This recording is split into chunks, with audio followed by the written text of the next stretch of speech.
स्वागत कर रहे हैं, आप लोग किस तरीके से देखते हैं, कांग्रेस कैसे देखती है?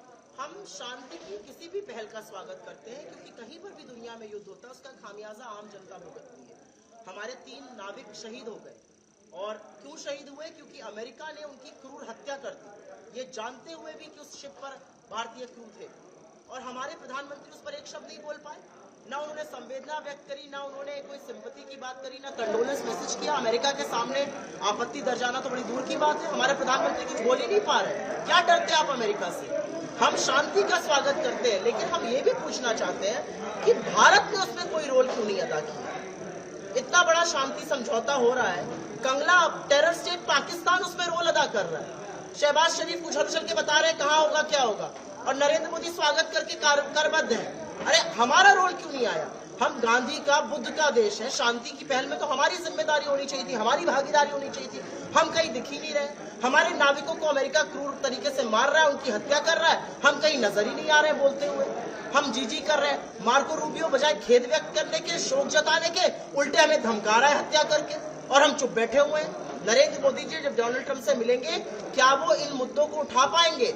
सारा देश की नजर आज इस पर है, सारे देश की नजर इस पर है कि इन क्रूर हत्याओं के बाद क्या नरेंद्र मोदी डोनाल्ड ट्रंप से हाथ मिलाएंगे?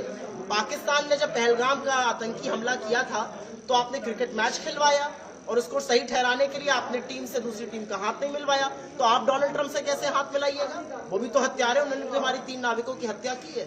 बताइए इस बात को।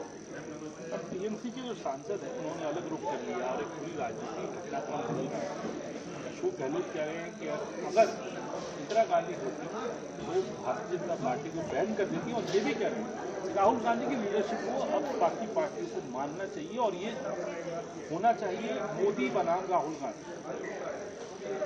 सर्वप्रथम तो आपने जिन सांसदों का उल्लेख किया है जिन्होंने अपनी विचारधारा और जज्बात एकदम से बदल लिए, मुझे ऐसे लोगों से ये कहना है कि जब आप चुनकर आते हैं तो जनता आप पर विश्वास जताती है और किसी और के खिलाफ आपको वोट देती है। तो अगर आपके जज्बात ऐसे बदल गए तो रिजाइन कर दीजिए, जाइए जनता के पास फिर से मोहर लगवा कर आइए।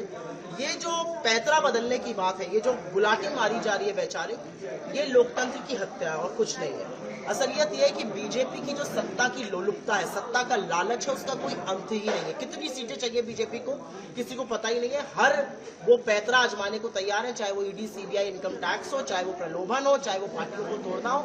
लोकतंत्र का गला घोटने का, दम घोटने का काम बीजेपी दिन दहाड़े कर रही है। जहां तक अशोक गहलोत जी की बात है, उन्होंने जो इंदिरा जी के लिए कहा है, मैं ये बिल्कुल कहना चाहती हूँ, अगर इंदिरा जी होती तो अमेरिका की हिम्मत नहीं होती हमारे नाविकों को का क्रूर हत्या करने की।